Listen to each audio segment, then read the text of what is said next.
दोस्तों, welcome back to insta master class series. दोस्तों, आप सभी की देखिए डिमांड आई थी कमेंट्स के थ्रू कि सर एक मूविंग एवरेज बेस्ड स्ट्रेटजी बताइए। तो आज इस वीडियो में हम एक moving average based strategy discuss करेंगे जो कि एक स्कैल्पिंग स्ट्रेटजी होगी। आप सभी जानते हैं इंट्राडे अगर आप ट्रेडिंग करते हैं तो दो तरीके की ट्रेडिंग होती है। या तो आप इंट्राडे ट्रेड करें, मतलब कि आप लगभग 2-3 घंटे तक ट्रेड को रखें, या फिर छोटे छोटे 5-5 10-10 मिनट्स के ट्रेड लें जिसको हम स्कैल्प ट्रेड करते हैं। तो स्कैल्पिंग अगर आपको करना है तो आप इस स्ट्रेटजी का यूज़ कर सकते हैं। बहुत ही बढ़िया स्ट्रेटजी है, मूविंग एवरेज बेस्ड स्ट्रेटजी है, ट्रेडर्स के बीच काफ़ी ज़्यादा पॉपुलर स्ट्रेटजी है। तो आज इस वीडियो हम डिस्कस करेंगे हमारी मूविंग एवरेज स्ट्रेटजी के बारे में। तो इसको डिस्कस करने से पहले देखिए, आप इस स्ट्रेटजी को किसी भी चार्ट पे प्लॉट कर सकते हैं। आप डायरेक्ट निफ्टी के 1 मिनट के टाइम फ्रेम के चार्ट पे, या बैंक निफ्टी के 1 मिनट के टाइम फ्रेम पे चार्ट पे, या डायरेक्ट आप ऑप्शंस पे भी, ऑप्शंस के कॉल और पुट के चार्ट पे भी आप बाइंग के लिए इस स्ट्रेटजी का यूज़ कर सकते हैं। तो आज हम इस स्ट्रेटजी को एंड टू एंड समझने की कोशिश करेंगे। मेरा नाम सी रजत राजौरिया। वीडियो शुरू करने से आपसे रिक्वेस्ट है, चैनल को सब्सक्राइब कीजिए, बेल आइकन को क्लिक करना ना भूलें। आइए बिना किसी देरी के स्टार्ट करते हैं स्ट्रेटजी के बारे में। तो देखिए, स्ट्रेटजी में जैसा कि ये मूविंग एवरेज बेस्ड स्ट्रेटजी है, इसमें हम दो मूविंग एवरेज का यूज़ करेंगे। तो यहाँ पे हम चलेंगे इंडिकेटर पे। यहाँ पे देखिए, सबसे पहले आप कोई भी चार्ट प्लॉट कीजिए। यहाँ पे हमने एक ऑप्शंस का चार्ट प्लॉट किया। लाइव मार्केट में आपको ये स्ट्रेटजी में करके दिखा रहा हूँ। यहाँ पे हमने एक पुट ऑप्शन का एक चार्ट प्लॉट किया हुआ है। तो अब हाल फिलहाल में हमने एक ट्रेड यहाँ पे स्ट्रेटजी के बेसिस पे लेके देखा है, इसीलिए मैंने ये चार्ट आपके सामने ओपन किया है। तो यहाँ पे हम सबसे पहले जाएंगे इंडिकेटर बटन पे। इंडिकेटर बटन पे क्लिक करेंगे दोस्तों, यहाँ पे हम टाइप करेंगे मूविंग एवरेज। तो मूविंग एवरेज में आपको बहुत सारे मूविंग एवरेजेस आएंगे। आपको यहाँ पे एक्सपोनेंशियल मूविंग एवरेज लेना है, जो कि एक फास्ट मूविंग एवरेज होता है। तो इस पर हम क्लिक करेंगे और 2 बार क्लिक करेंगे। तो इसलिए हम इस पर 2 मूविंग एवरेज लगाएंगे। तो एक मूविंग एवरेज तो रहेगा दोस्तों हमारा 9 मूविंग एवरेज, और दूसरा मूविंग एवरेज हम चूज कर सकते हैं 21 मूविंग एवरेज। कलर चेंज कर लेते हैं, यहाँ से ब्लू से हम एक मूविंग एवरेज का कलर कर देते हैं रेड, एक का कर देते हैं हम ब्लू। तो यहाँ पे देखिए 2 मूविंग एवरेज आपके प्लॉट हो चुके हैं। तो इस तरीके से आपका चार्ट देखिएगा, बहुत ही क्लीन चार्ट अभी आपको दिख रहा है। इसमें सिर्फ आपको कैंडल्स दिख रही हैं, वॉल्यूम दिख रहा है, और आपको सिर्फ मूविंग एवरेजेस दिख रहे हैं 2। तो दोस्तों देखिए, करना क्या है स्ट्रेटजी में। इस स्ट्रेटजी में मैं आपको बताऊं तो यहाँ पे सबसे पहले तो हमको देखना है दोस्तों क्रॉसओवर्स, कि भाई छोटा मूविंग एवरेज जो है हमारा 9 मूविंग एवरेज, 9 ईएमए जो है, ये आपका 21 मूविंग एवरेज जो है, 21 ईएमए जो है, इसको सबसे पहले क्रॉसओवर कर रहा है क्या। बुलिश ट्रेड अगर ले रहे हो तो ये नीचे से 21 ईएमए को क्रॉस करना चाहिए। तो जैसे कि आप यहाँ पे देख पा रहे हैं, यहाँ पे आप देखें 9 ईएमए ने 21 ईएमए को नीचे से क्रॉस किया है। तो ये एक शॉर्ट ट्रेड के लिए अपॉर्चुनिटी है। हमको अगर ऑप्शन में बाइंग करनी है तो लॉन्ग ट्रेड के लिए हमको देखना पड़ेगा। तो इस पॉइंट पे आप देखेंगे, इस पॉइंट पे आपने देखा कि 9 ईएमए ने 21 ईएमए को नीचे से क्रॉस कर दिया है, क्रॉसओवर बन गया है। तो क्रॉसओवर बन गया है तो डायरेक्टली ट्रेड ले लें क्या, बाय कर लें? नहीं, इसके लिए आपको दोस्तों यहाँ पे आपको वेट करना है कि प्राइस को मूव करने देना। क्रॉसओवर होने के बाद प्राइस को मूव करने दीजिए। प्राइस मूव करेगा, जैसे ही प्राइस मूव करेगा आप देखेंगे ईएमए आपका ऊपर जाता हुआ दिखेगा। ईएमए ऊपर जाता हुआ दिखे तो आपको देखना है कि ईएमए का एंगल क्या 30 डिग्री से ऊपर हो चुका है। ये पॉइंट सबसे ज़्यादा इंपॉर्टेंट है।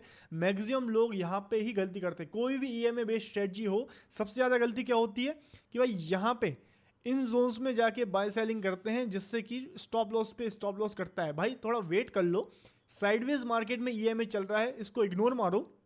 ईएमए का 30 डिग्री से ज़्यादा एंगल होने दो। तो यहाँ पे आप देख पा रहे हैं ईएमए ऊपर गया है, इसका एंगल देख लो आप यहाँ पे अगर आप चाहें तो। यहाँ पे एक ट्रेंड एंगल है, यहाँ पे आप देखेंगे ईएमए का एंगल, 9 ईएमए का एंगल 40 डिग्री एंगल है। तो मतलब 30 डिग्री से ज़्यादा एंगल हो चुका है। तो यहाँ पे हमको वेट करना है कि सबसे पहले क्रॉसओवर होने के बाद, पहला स्टेप है क्रॉसओवर। छोटे ईएमए ने बड़े ईएमए को क्रॉस किया, प्राइस को बढ़ने दीजिए और बढ़ने दीजिए, और फिर 30 डिग्री का एंगल बनाने दीजिए।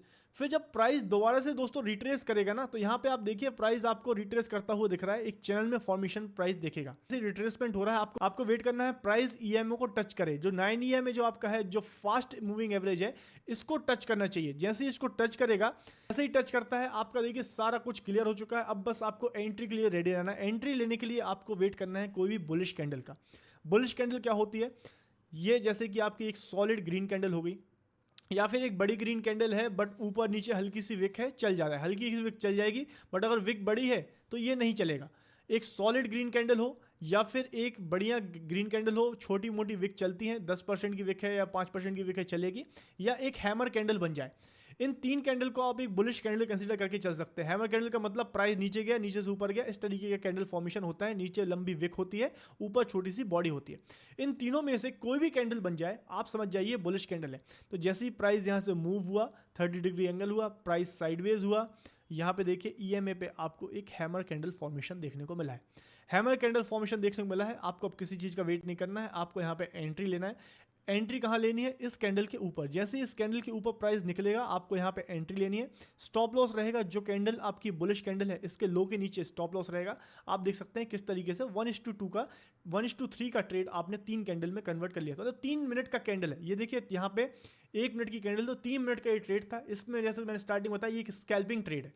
तो वैसे ही आप देखिए दूसरे ट्रेड के लिए तैयार रहेंगे। जैसे ये ट्रेड होता है आप यहाँ पे 1:2 या 1:3 जितना भी टारगेट लेना है आप ले सकते हैं। आइडियल 1:2 टारगेट लेके चलिए, ज़्यादा मिल जाता है तो ठीक है।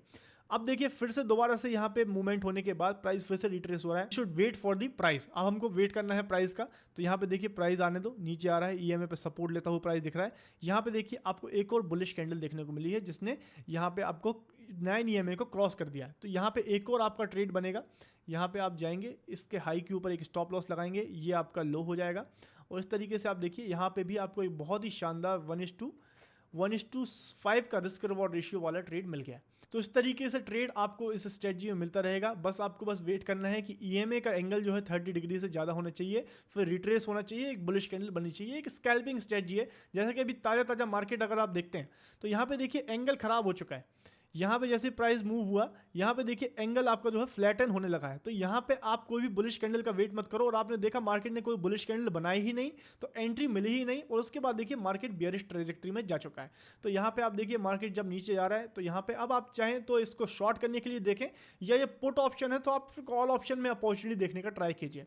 तो आई होप ये एक बहुत ही simple moving average based strategy scalping के लिए आपको अंडरस्टैंडिंग में क्लियर हुई होगी। वीडियो अगर इन्फॉर्मेटिव लगा है please hit the like button. Strategy से रिलेटेड कोई भी क्वेश्चन है कमेंट बॉक्स में बताइए।